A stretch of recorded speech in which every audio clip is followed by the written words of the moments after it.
La tension était vive, très vive, entre le Tchad et la Centrafrique depuis dimanche 30 mai. Et pour cause, l'attaque d'un poste de l'armée nationale tchadienne basé à Sourou, localité tchadienne frontalière de la RCA. Bilan, un mort du côté tchadien dans les échanges de tirs et 5 prisonniers qui seront par la suite sommairement exécutés en territoire centrafricain, en plus des dégâts matériels occasionnés par cette incursion en territoire tchadien. Le Tchad, qui n'entend pas laisser impuni ce massacre, a clairement affiché sa position. Le gouvernement centrafricain,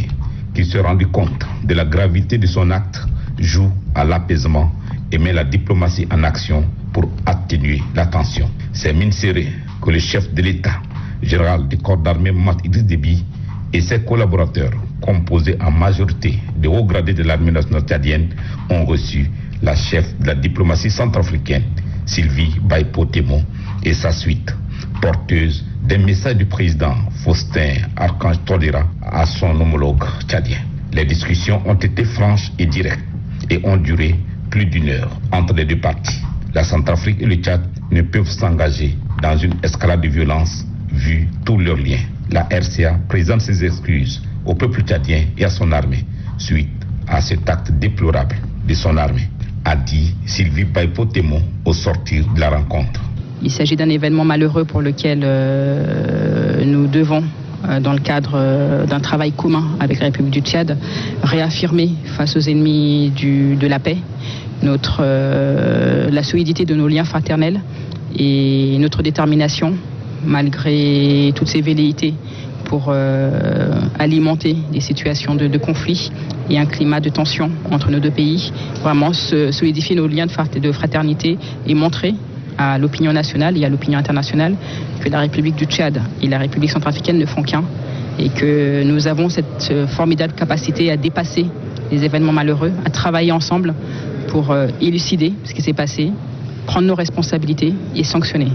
Même si le chef de la diplomatie tchadienne, ambassadeur Mahamat Zen Chérif, semble avoir accepté les excuses de la partie centrafricaine, il se positionne clairement pour la mise sur pied d'une enquête internationale pour élucider ce comportement de l'armée centrafricaine qui semble pour lui un acte délibéré. Nous voudrions comprendre qu'est-ce qui s'est passé exactement et qui est responsable de quoi. Et pour ce faire, nous allons faire appel à une commission internationale indépendante qui va se charger de faire la lumière sur ce qui s'est produit et surtout sur cette attaque extrêmement grave qui a fait de morts et de blessés et qui a semé la désolation dans une partie de notre pays. Et ensuite voir sur la base des conclusions que les experts de cette commission internationale déposeront, qu'est-ce que nous pouvons faire ensemble pour situer les responsabilités et travailler ensemble afin que ce genre d'incident, ce genre d'attaque ne se reproduise plus tout au long de la frontière commune. La chef de la diplomatie centrafricaine, Sylvie Baïpo-Témo, est accompagnée dans cette mission de bons offices de la ministre centrafricaine en charge de la défense, Marie-Noëlle Koyara, et celui en charge de la sécurité, général Henri Wanze Languissara. La population centrafricaine et la population du Tchad sont frères. Il peut y avoir des fois des propos, mais qui ne vont pas au-delà de la rupture de liens de fraternité. Nous avons eu, comme dans toute famille, des turbulences, mais il nous faut ne pas entretenir ce cliché de conflit que les gens, en tout cas, veulent, parce que c'est volontaire aussi de vouloir toujours conserver une image de conflit. Vous savez que la République du Tchad a toujours été aux côtés de la République centrafricaine, au temps du maréchal, du défunt maréchal. La République du Tchad a participé à l'ensemble des initiatives africaines, notamment donc la dernière qui a porté lieu à l'établissement de l'accord politique pour la paix et la réconciliation en République centrafricaine. Le Tchad a été activement contributeur, a participé, a été présent à l'ouverture des pourparlers à Khartoum via le ministre des Affaires étrangères, a été présent à Bangui pour la signature de cet accord et a été présent à toutes les instances, tant au niveau sous-régional qu'international d'ailleurs, pour pouvoir justement être aux côtés de la République centrafricaine et lui apporter tout son soutien. La République centrafricaine est consciente qu'elle a besoin de son pays frère. C'est pour ça aussi que la République centrafricaine, dans les différentes rencontres également qui concernent la République du Tchad, est présente. Parce que c'est un soutien mutuel, c'est une volonté qui est très affirmée et qui est réaffirmée de ne pas céder justement à ces ennemis de la paix, ces forces du mal qui alimentent volontairement quelques groupuscules qui veulent alimenter justement un esprit de tension, mais qu'il nous faut, nous, ne pas continuer à vulgariser et justement montrer que nous travaillons ensemble. Nous avons eu l'occasion avec le ministre des Affaires étrangères fin de l'année 2019 de tenir une commission mixte sur laquelle nous avons identifié nos différentes défaillances et notamment pour la partie de la République centrafricaine, la défaillance concernant la sécurisation de ses frontières. Vous connaissez la situation de la République centrafricaine, tout le conflit qu'elle vit depuis un certain temps, qui font qu'elle a des faiblesses qu'elle reconnaît et pour lesquelles justement elle sollicite son frère de la République du Tchad, de pouvoir, en tout cas sa République sœur, de pouvoir la soutenir, l'appuyer dans tous ses efforts. Nous nous étions engagés à tenir régulièrement des ateliers de travail pour consolider tout ça. Mais vous savez que les agendas nous sont bousculés. La pandémie du Covid-19 nous a obligés à ne pas pouvoir respecter cela. Et cet événement tragique et malheureux pour nous faire comprendre qu'il est extrêmement urgent que nous travaillos ensemble et que nous maintenons justement ces fréquences de rencontres pour justement arriver à tordre le cou à tous ceux qui souhaitent voir. Mais en tout cas, sachez que le président de la République centrafricaine, le professeur Faustin Archange Touadéra,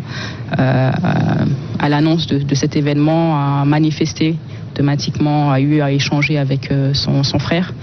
pour justement s'engager à élucider tout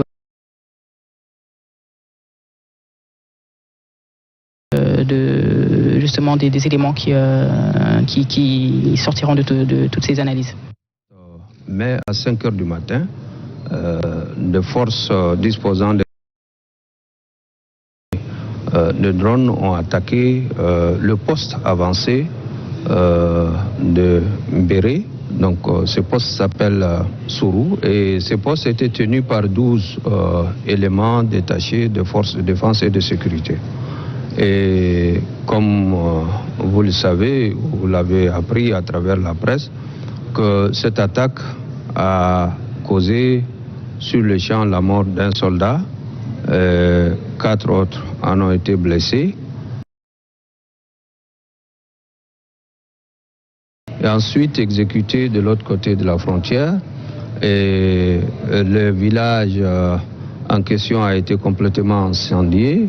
Il y a eu un pillage donc de biens de civils et certainement le Tchad a fait un communiqué pour condamner énergiquement cette attaque qui semble être de par son mode opératoire prémédité, planifié, exécuté donc par des gens qui connaissent le terrain. Et suite à cette attaque,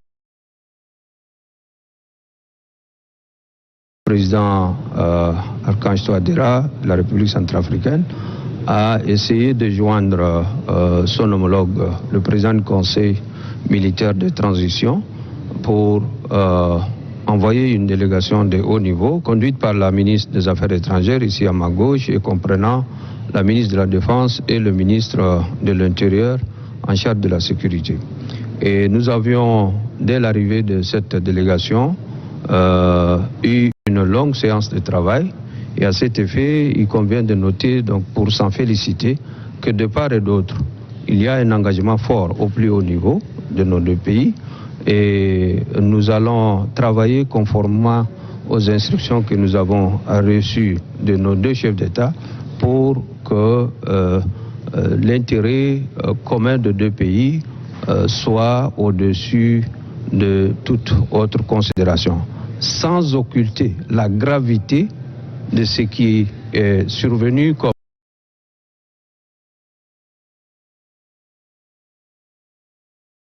sur cette attaque-là qui va déterminer la suite donc de la qualité de notre interaction et de notre coopération pour